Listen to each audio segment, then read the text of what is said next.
At my brother's wedding, my tag said standing guest. My mom whispered, "You'll eat after the main tables." I smiled, walked to the gift table, took back my envelope with the honeymoon fund and said, "Standing guests don't pay seated bills." They laughed, but when my brother saw the amount in the envelope, I wasn't even supposed to be at my brother's wedding. Not because I didn't want to go, but because I thought I wasn't invited. No save the date. No formal invitation. No mention of me in the family group chat. At first I brushed it off. Work had been chaos, I hadn't been calling home much, and I figured maybe they just assumed I was too busy. My mom even said something vague over the phone about keeping it simple. But as the wedding got closer, the silence around it started to feel deliberate. I texted her 2 weeks out. Told her I was clearing my schedule and taking time off. I figured I'd surprise them by making the effort. Her reply, "We'll see if there's space."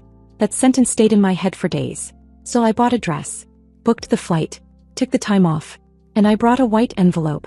Inside was $10,000 in cash. A honeymoon gift. Not out of guilt, not to buy affection. Just because I wanted to do something kind. Because I'm still their daughter. Still his sister. I arrived just as the ceremony was about to begin. Everyone was already seated. The place was beautiful, all pastel florals and twinkling lights. I walked up to the welcome table, gave my name. The girl behind the clipboard looked confused. She shuffled through a list, didn't find me, then handed me a tag. It said standing guest. I laughed, thinking it was a mistake. Then I felt a hand on my back. My mom. Perfectly dressed, makeup pristine. She leaned in and whispered like we were strangers. "You'll eat after the main tables. Just hang back." She walked off before I could say anything. It hit me then. I hadn't been invited by accident. I had been excluded on purpose. I stood there for a second, watching the other guests chatting, finding their seats, hugging each other. My dad waved at me like nothing was wrong. My aunt gave me a polite nod. My name wasn't in the program. There wasn't a photo of me in the montage playing on a loop near the bar. I walked over to the gift table. The envelopes sat in a gold-rimmed basket, most of them addressed with little hearts and notes. I reached in, found mine, the only one with no writing on it, and took it back. No one noticed. Not yet. I stood near the back during the ceremony. My brother never even looked at me as he said his vows. When the reception began, I hung near the bar, sipping a gin and tonic. That's when he came over. "Didn't know you were coming," he said, smiling like we hadn't just staged a quiet family ambush. I smiled right back, pulled out the envelope and handed it to him. He felt the weight. "Is this?" "It was," I said. "But standing guests don't pay seated bills." I turned and walked off. 5 minutes later he came back, pale, sweating. "Janet. Wait. Was that money?" I kept walking. He opened it right there. Saw the neatly folded bills, counted enough to see it wasn't a joke. He went back to the family table. There was a little commotion. Mom looking nervous. Dad talking fast. Suddenly a waiter came and offered me a seat up front. A plate appeared in front of me, salad, steak, all of it.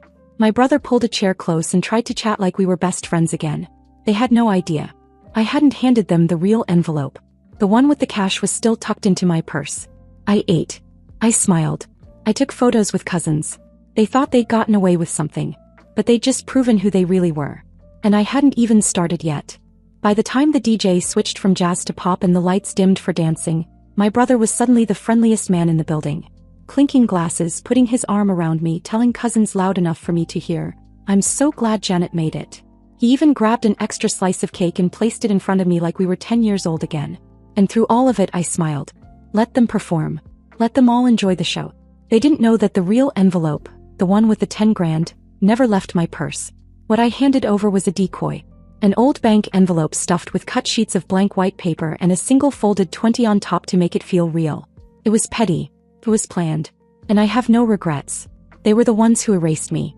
No seat, no invitation, no photos, not even a mention during the speech my dad gave about how proud we are of our growing family. I was invisible right up until they thought I had something valuable to offer. When I got home that night, I tucked the real envelope into the drawer near my bedroom TV and fell asleep without answering any texts. There were a few from extended family, the kind that start with, "Hey, great seeing you," and end with, "We should catch up soon." But nothing from my parents or my brother. Until the next morning. At 10:13 a.m. sharp, someone rang the doorbell. I checked the peephole and just stared for a second. My mom, my dad, my brother, all dressed casual like they just happened to be in the neighborhood. I opened the door a crack. My mom smiled like this was some spontaneous brunch. My dad gave a little wave. My brother said something about wanting to thank me again for showing up. Then they invited themselves in. They complimented my apartment, my plants, said the wedding was better because I was there. Mom even said, "You looked beautiful last night." I didn't bother replying. Then came the pivot. My brother asked, real soft, if I remembered handing him an envelope at the wedding. I said nothing. He said he didn't have it anymore. That someone must have moved it. That maybe the staff threw it out by mistake. My mom started in on how they were finalizing honeymoon plans and counting on some of the more substantial gifts to make it happen. She phrased it like a compliment. I didn't blink. I walked to the bedroom, pulled the real envelope from the drawer, opened it, counted out 4 crisp hundreds and returned to the living room. I tucked the cash into my brother's jacket pocket and said one thing. "Take this and get out." I paid for myself. For a few seconds nobody moved. Then the defensiveness came. My mom said I was overreacting. That I was misinterpreting everything. That they never meant to hurt me. My dad said I was always dramatic. My brother said the day wasn't about me and I needed to stop making it about money. That part made me laugh. I asked him why he didn't care about the envelope until he thought it had cash inside. He didn't answer. Just stood there, red in the face, with his hands still in his jacket pocket like he didn't know what to do with the money. They left shortly after. No hugs, no goodbyes. My mom was the last one out and she paused at the door like she wanted to say something, but didn't. That night, I left the envelope on my dresser half open, just to remind myself it was still mine. Around 9 p.m. my cousin Becky called. She'd heard I'd made an entrance at the wedding. That's how my mom described it apparently, an entrance. I told her the short version. Becky didn't ask for details. She just said, "Good." They needed a reality check. The next morning I woke up to a message from my mom. "Let's have dinner. Just us. Talk things through. Please." I stared at it for a while. Part of me wanted to ignore it. But another part, the stupid hopeful one, still wanted to believe they could be different. That maybe I caught them on a bad week and maybe this dinner could be a reset. I responded 2 hours later. Told her I'd cook. I didn't know it yet, but that was the biggest mistake I made. I cooked for them. I shouldn't have. But I did.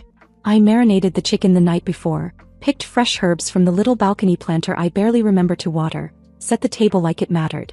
I even ironed the napkins. For what, I still don't know. Maybe I thought if I made it feel like a real family dinner, they'd start acting like a real family. Or maybe I just needed to see for myself that it was all fake. They showed up right on time, bottle of wine in hand, like they hadn't tried to humiliate me 72 hours earlier. My mom complimented my hair. My dad asked about the new apartment. My brother walked in like he lived there, shoes off at the door, helped himself to water from the fridge. No one mentioned the envelope. No one mentioned the wedding. It was calm. Suspiciously calm. Dinner was too normal. Laughter in all the right places, memories dusted off and polished like they hadn't been collecting dust for years. My mom brought up a story about my 5th grade spelling bee. My dad started in on how much better my cooking was than some restaurant they'd been to. My brother kept saying how good everything was, kept using my name like he was trying to practice saying it again. Halfway through dessert, my mom said we should do this more often. I just smiled and said nothing. When they left around 9:45, I hugged them all. Said I was tired and had to be up early. My brother gave me one of those 2 long sibling hugs and told me we'd talk soon. My dad said he'd call. My mom said she had a great time. The door clicked shut behind them. 10 minutes later, I was in my bedroom, standing exactly where I'd left the envelope, under a thick stack of books on the side table near my TV. Gone. I didn't panic. I stood there for a full minute, just staring at the spot like I was waiting for the universe to tell me it was a joke. I checked the drawer, the floor, the closet, under the bed. I retraced every move. Looked through the kitchen trash in case I had lost my mind. Then I opened the app on my phone and pulled up the photos I took of the envelope. I'd taken a picture of the contents before dinner. Every serial number. Every bill. I knew what had happened. I didn't even need proof. But I had it anyway. I locked the apartment and drove to their place. I didn't text, didn't call. I parked a block away, sat in the car for a few minutes and then called the police. Not 911, just the local department. Told them what happened. Told them I had proof. 2 officers came. They followed me to the house. It was almost 11:30 p.m. My dad opened the door. Looked surprised but not guilty. Just annoyed. Like I'd interrupted something. My mom came to the doorway with that look. That practiced, polite confusion. "Janet? What's going on?" I didn't say a word. Just nodded toward the officers. They started with questions. When had they been at my apartment? What were they doing there? Had anything been taken? My mom kept saying no. That they had a lovely evening. That she couldn't imagine what this was about. I stood to the side, arms crossed, just watching. Then one of the officers said they'd have to ask everyone to sit down while they took statements. My brother appeared halfway down the stairs. Hair messy, shirt untucked like he'd just been woken up. When he saw me he stopped. His face turned blank. The officer asked if he'd been in my bedroom earlier. He hesitated. My dad jumped in and said of course not. My mom said something about how no one would go through my things. The officer asked again. That's when my brother turned and walked back upstairs. A full 3 minutes passed. Then he came back down holding the envelope. Still sealed. He handed it to me, said he must have accidentally grabbed it when leaving. Claimed he thought it was something else. Said it ended up in the backseat of his car. Like it had just flown there on its own. I opened it slowly in front of them all. 10,000 untouched. I recognized the little fold in the corner of the first bill. My handwriting on the inside of the flap. I didn't speak. Neither did the officers. They just looked at me. I thanked them for their time and walked out. No one followed. When I got home I slid the envelope into a locked drawer and blocked all 3 of them from my phone. That was it. Whatever had been holding my family together snapped that night. Clean and quiet like brittle bone. I didn't cry. I didn't mourn. I just slept better than I had in years. But I wasn't free of them yet. 2 weeks passed. No messages. No knocks at the door. No whispering voicemails or guilt-ridden texts. Nothing. It was the silence I'd been waiting for. I should have felt free. But I didn't. I felt unfinished. Then one afternoon as I was folding laundry, I got a text from a number I didn't recognize. It's Dad. Just me. I'd like to talk if that's okay. I stared at it for a long time. There was no apology, no explanation, just those 12 words. I didn't answer right away. I paced the room twice, stood by the window and finally replied. Only if this isn't about the wedding. Or the envelope. He replied a minute later. It's not. I promise. We met the next day at a small diner off the highway. The kind of place where the booths are cracked and the coffee's always burning. I picked it on purpose. I didn't want comfort. I wanted distance. He looked older. That was the first thing I noticed. Not tired, older. Like he hadn't been sleeping. He sat down across from me without ordering anything and said quietly that he owed me a lot more than an apology. He told me he hadn't known the whole story until after the wedding. That my mom and brother had made decisions behind his back. That when he found out what really happened he felt ashamed. I waited. He said he wasn't there to make excuses. Just that he wanted to see me. Alone. Not as a father trying to fix a family, but as a man who'd let his daughter get pushed out. And I believed him. God help me, I believed him. We sat there for almost 2 hours. Talked about nothing and everything. Childhood vacations. The dog we had when I was 8. The last time we all cooked together. It didn't feel fake. That's what scared me the most. It felt real. I let him come over 2 days later. Just for coffee. Just for a short visit. He brought cookies. Told me he'd started going to therapy trying to work through things. I didn't know if it was true but I wanted it to be. We talked on the balcony until it got dark. I didn't notice that the latch on the balcony door didn't click shut when he left. The next morning I went into my bedroom to grab something from the drawer. The envelope was still there. Still tucked under a few old notebooks. I opened it, mostly out of paranoia. What I found stopped me cold. $10,000 in cash gone. I sat on the bed in silence. Then I opened the drawer wider. The notebooks were exactly how I'd left them. Nothing disturbed. The drawer still locked smoothly, no signs of force. I checked the front door cam. No visitors since the night before. But then I looked at the balcony. The old sliding door. The lock that never quite holds unless you wiggle it just right. Wide open. I hadn't forgotten to lock it. I never forget anymore. I knew what happened. He never left. He waited until I was asleep, came back in and walked out with the envelope. Clean. Quiet. Familiar enough with the space to know exactly where to go. I called the police. Same officer as last time. When I told him what happened he barely blinked. He asked if I had proof. I played him the voicemail from my dad. The one I hadn't listened to in full until that moment. The officer and I stood there while it played out loud. Janet, I'm sorry. I didn't mean to take all of it. To some. I was going to leave the rest but I messed up. I didn't want to lie to you. I just needed to make things right. I'll bring it back. I promise. Your mother didn't know. He didn't. But your brother, he asked me to do it. I'm sorry. I'm so sorry. I didn't move.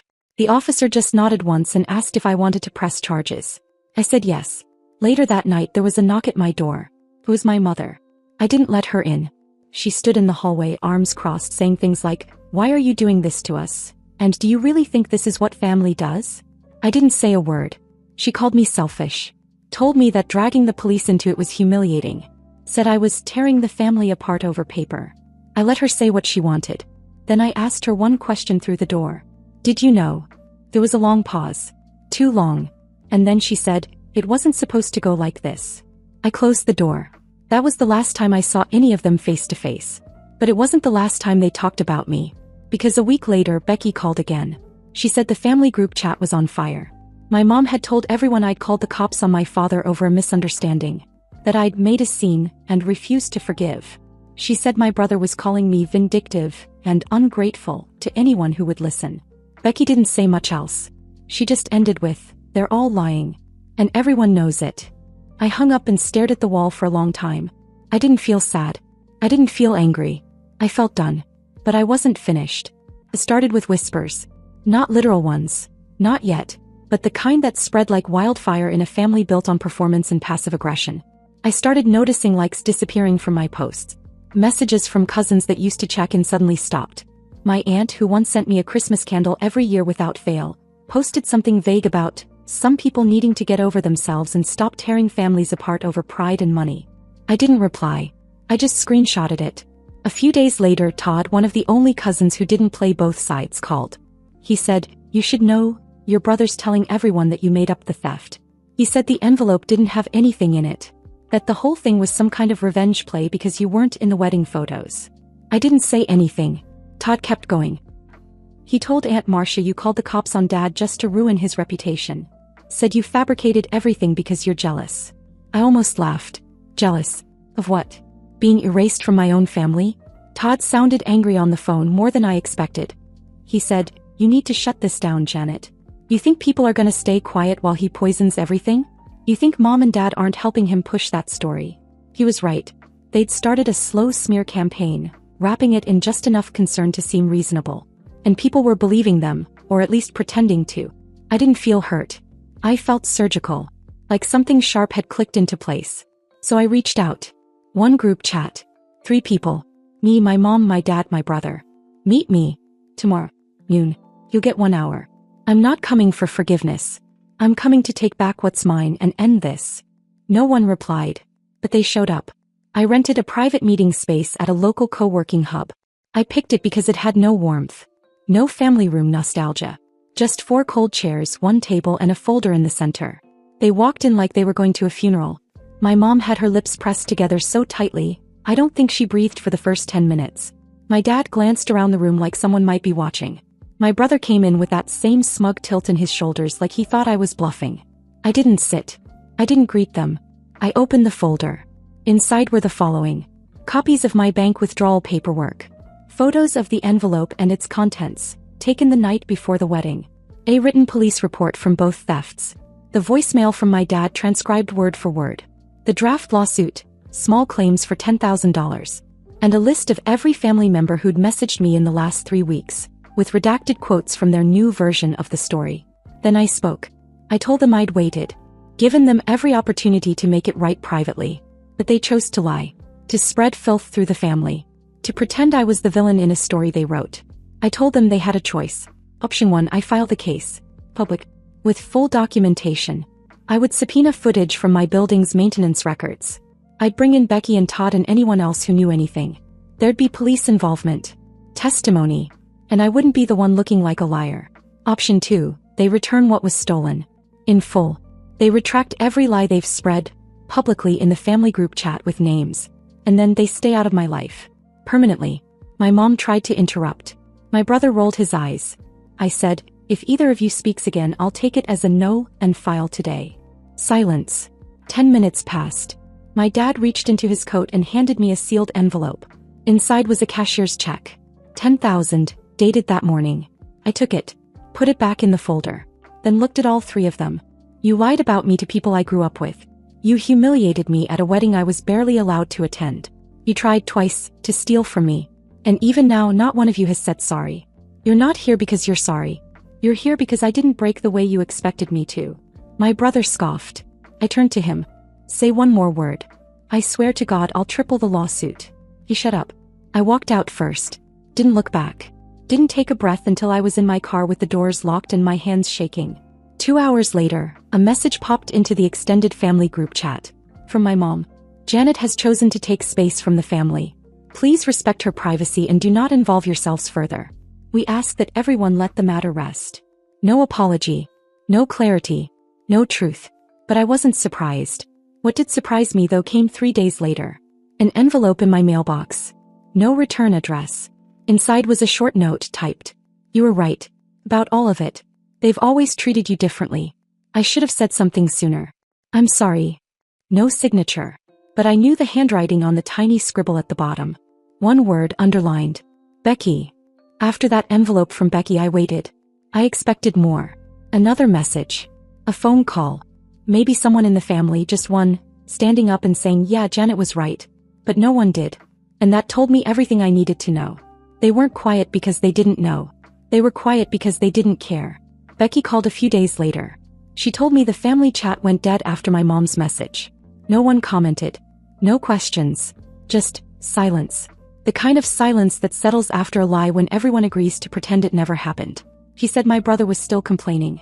That he told people I'd destroyed the family for a little money. That I was vindictive, unstable, selfish. She said my mom repeated the story at church.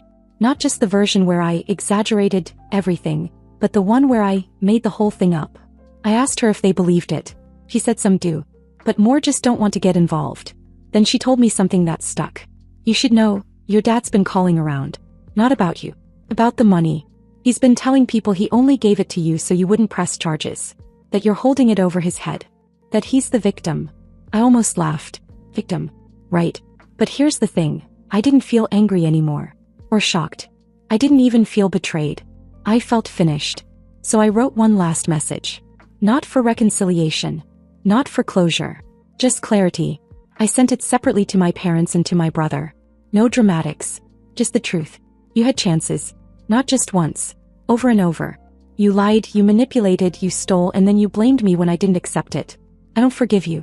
I don't forget. I'm not part of this family anymore. From this point forward, do not contact me for holidays, birthdays, emergencies, or deathbeds. We are strangers. I didn't wait for a response. I blocked them again, this time for good. That was 3 months ago. I thought it would feel heavier cutting off your own family. I thought I'd cry or regret it or at least hesitate. But no. Nothing. Just space. And peace. Becky still calls. So does Todd. And over time, others started reaching out quietly. A cousin I hadn't spoken to in years sent me a DM saying she'd heard the truth. From Becky, not from my mother. Another said she was sorry for not checking in sooner. Apparently it got around. My mom and brother talked too much. They forgot how cousins talk too. The parts they tried to hide came out in fragments. Then full stories. Turns out when people lie with confidence they tend to get sloppy. So no, it didn't end on a happy note. I didn't reconcile. I didn't forgive. I didn't reunite. But I reclaimed something. And it wasn't just the money. It was my place. Not in their version of the family, but in my own life. In my own story. For once, I wasn't the forgotten daughter. I was the one who stood up, walked out, and didn't come back. And I don't miss them. Not one bit.